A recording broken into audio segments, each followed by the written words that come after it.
we've got John Palfrey, president of the MacArthur Foundation, here with us this morning. Welcome, John. Yeah. Good, good. I'm going to have you sit there. We'll move in a little bit here. Okay. So everyone's curious. There's some rumors, there's some things on the internet that you're raising hundreds of millions of dollars for local journalism. You should not believe everything you read on the internet, should you? Can you tell us just more? What are you up to? Absolutely, Alexis. And there's a rumor that Forum runs from 9 to 11. Like, what's going on? It's true. I have. Thank you to Marisa Lagos, who's stepping in for me. This morning. Yeah. So this is not Forum, right? This is not Forum. You're not. KQED Yeah. No. Can say what I meant to say then. Yes. It's a thrill to be here. Thank you to you and Media Impact Forum. It is true that a number of us are putting our funder hats off and fundraising hats on to try to raise a lot more money for local news. And the community voices we just heard are a great example of that in terms of what we would hope over time would be the beneficiaries. We would, if we're successful, it will be hundreds of millions of dollars more for local news. How much have you got in the kitty right now? Ooh, good question. Basically zero. I was hoping for a slightly higher number. Working on it.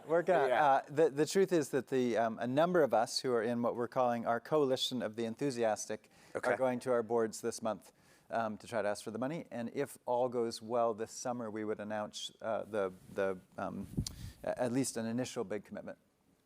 And how many zeros are going to be in that commitment? Okay. This is hard. Yeah. Well, let me just put it out there.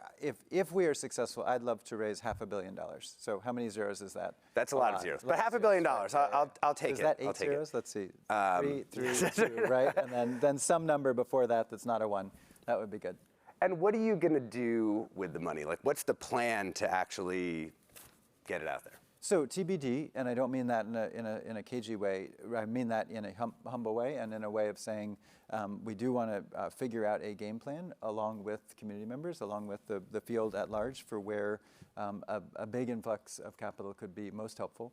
I think some of it will be around ensuring that the growth in diversity of voices in the field continues, as we heard, I think, here on this previous panel. I would expect some would go to infrastructure at a national level. I don't think it is necessary for every community to have the same kinds of investments, and there's value there. Some would go directly into newsrooms, I would imagine, and some would go into policy. So I think at a national level, those are all important things. But exactly how to do that and so forth, that is truly TBD. And each foundation that's trying to step up in this way has a slightly different emphasis in their grant making, and we're trying to create a big tent that's in fact bipartisan. It's in fact kind of independent of ideology, but would really help ultimately the field in the long term.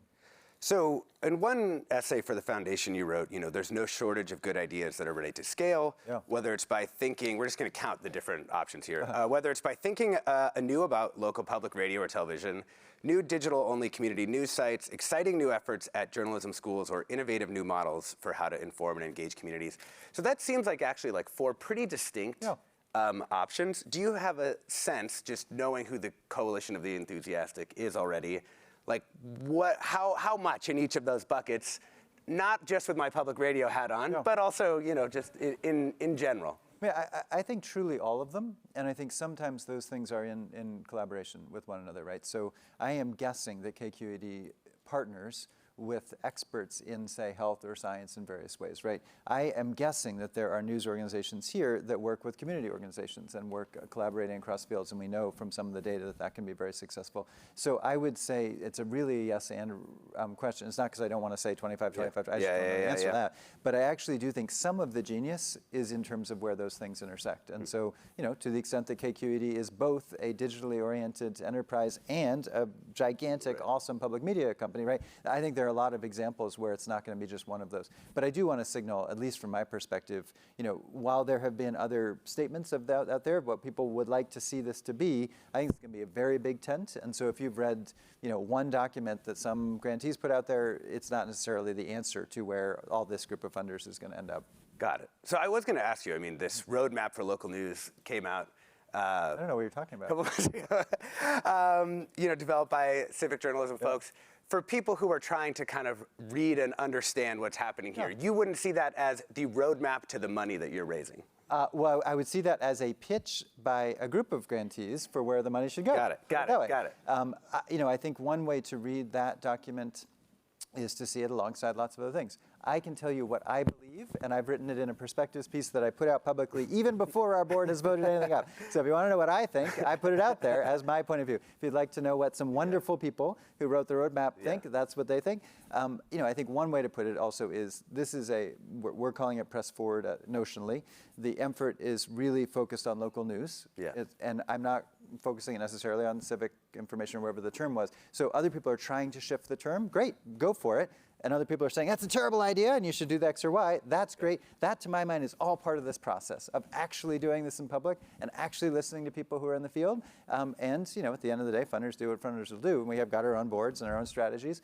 But my hunch is that if you actually listen directly to the people who are talking about it, you will see where we'll come out. Yeah. Is the idea behind this coalition that you're going to come to a set of agreements or understandings about those things, or is it more that your efforts will inform this diversity of tactics? Oh, I think more the latter. I mean, I do think there will be some push and pull within a coalition where people will try to convince one another. So you might say, one of us is really excited about this form of diversifying the field. And I know there are many different views of what does diversity mean in a newsroom, or what does diversity mean in a community. Well, there's going to be tugs about what that means, and different organizations are going to have different views on that. Or some people are going to say, I really think this incredibly promising national initiative is where we should go. And others are going to say, no, this newsroom is absolutely blowing it out of the water, and if we fund this, it's going to inform all the rest. So I would imagine there'll be a real dynamism to it. But in general, the effort here is less to say we are just going to plunk all the money into X, public media, or X into whatever. It is actually to say, can we increase the number of people who see themselves as donors toward local news across the country? And I'd love to see that nationally, and I'd love to see that in the Bay Area, I'd love to see that in Chicago, I'd love to see that in North Carolina. I actually think that seeing the role of the donor as like people who donate to hospitals or donate to education or donate to arts and culture. We know we have to contribute to all those things. And actually, we do know we have to public media because you've done such a great job of that. But in general, people don't think about giving to their newspaper, right? Newspaper used to be something you paid for. Actually, increasingly, fewer people are paying for them. We need to be paying for local news. No two ways about it. As individuals, as journalists who themselves, as families, as foundations, and see it as something that we all have to support. What do you think the most effective lines of argument have been in trying to expand that donor base for, let's call it, civic information? Democracy. So I think really simply, we have a crisis in our democracy in America. By the way, we do funding in India and Nigeria, and the crises are there too. But this is about the United States. We have a crisis in our democracy, and if we do not have reliable local news, we do not have reliable discussion shows or drive time radio or newspaper, we will not have a democracy, period.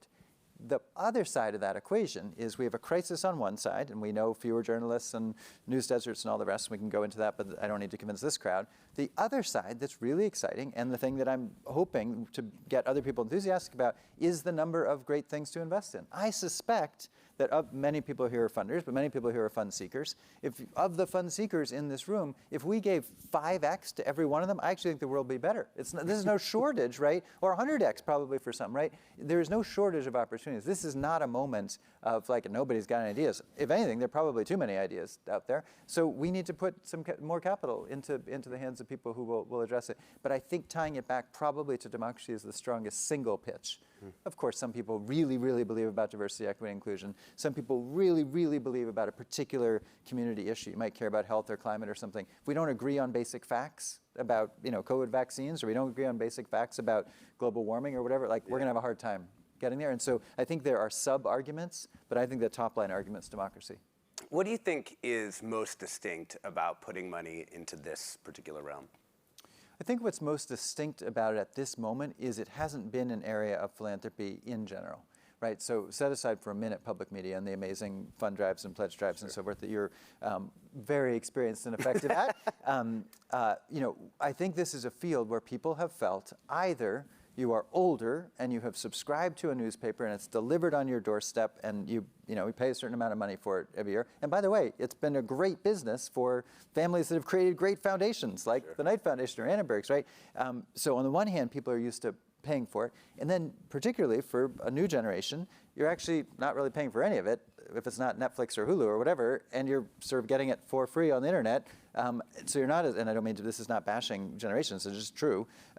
So I think part of it is actually shifting the mindset that said this is a public good, we need to put more public money into it, we need to put more foundation money into it, we need to put more personal money into it. Otherwise, we're not gonna have a democracy. Yeah. And I think that's the pitch, is changing mindsets about how something is gonna be paid for.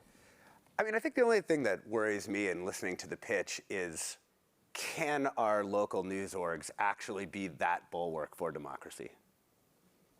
You know? It's a big ask, given that there's all these other institutional factors that are involved. You know, not a critique I've heard yet, so that's good. I'll be thinking about it on my way back to Chicago. I've been told by a few news orgs that they really want to be a bulwark for democracy. We do. We, of course, want to. And that we should give them some money to do it. Yes. So that's not usually the pitch we get. Yeah. Like, we don't actually want to do this, so we go want back to to. Chicago. No, we want to. Okay, that's what I'm saying. So, I mean, here's the question, right? We're talking $500 million. Yeah. We're talking a spread across. Hopefully more. Hopefully more. The whole country. Is that enough? Of course it's not enough. Of course not. So that's a very different question, by the way. Do you notice he switched the question on the fly? It's not enough. And by the way, public media is not enough. No journalism is not enough to save democracy. We all have to save democracy. We all have to work on it. We have to create a new democracy, by the way. This democracy has not worked for all sorts of people, for 250 years. So let's create a better one, first of all. No, and it does need to tie to election integrity. It does need to tie to addressing mis and disinformation. It does need to tie to all sorts of other things that are part of restoring our democracy, restoring trust. So good, point well taken. I do think that local news has an essential role to play in it. Is it enough? Of course it's not enough, but I'm looking for a big enough number that we actually can raise, put it out there on a billboard, and hopefully then go raise more. Right? Because in some ways, my hope would be that if we do press forward at this national scale, we actually raise $500 million, and we put a big billboard up there saying we're going to commit to this over 5 years. By the way, that's the hope. I would love to see that much money or more raised locally. So I would love to see that doesn't exist, but a press forward Bay Area or press forward San Francisco. We are creating a press forward Chicago. I'd love to see a press forward Philadelphia and a press forward Charlotte, where you figure it out, where what's happening is the local community is stepping forward to say, we believe enough in the need to have this, and let's just imagine that the Chronicle isn't what it was, and the Tribune isn't what it was, and whatever the newspaper of your record is in your town isn't what it was. There is a gap there. It's not all going to be filled by KQED, although you're doing great local news work, right? But what we need to do is create a universe of people who see themselves as supporting this, just as we support the symphony, just as we support the opera, just as we support the hospital, just as we support alma mater, right? And that's not happening yet, but it can. And I think the number there has more zeros behind it. So just as we support the opera would imply that these are like operational funds that end up going to journalism outfits. I think a lot of philanthropic funding so far has been more to like sort of scale things to some other point where maybe they're out on their own. Do you see this as being long-term philanthropy will be providing, dollars year over year to the same budgets? Could be. I do think that in the local news space, because we've been in a period of transition, a generational transition, the investments have been more sort of experimental.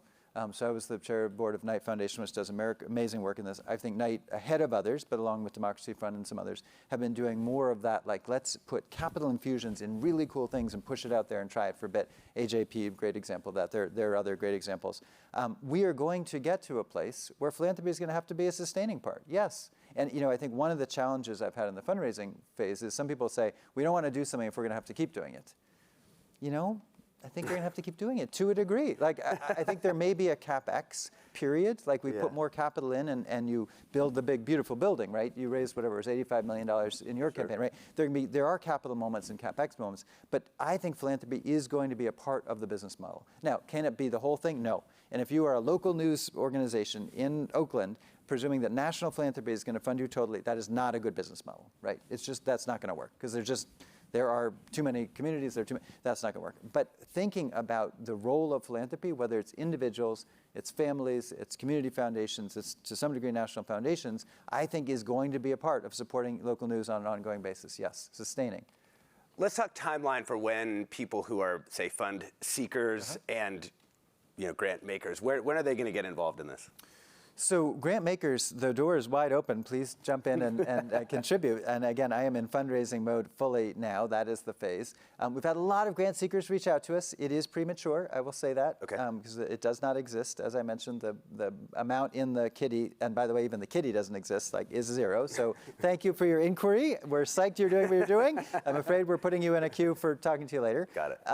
I would hope that some initial grants, it all goes well, some initial grants will go out by the end of this year. Probably more kind of demonstrative in the sense of here are some things that we're going to support, here are some organizations that are demonstrative of what we're trying to help signal, but the bulk of it will be 2024, and let's call it 5 years from there. So 2024, 2029 might be the, all goes well, $500 million goes out during that period. Awesome.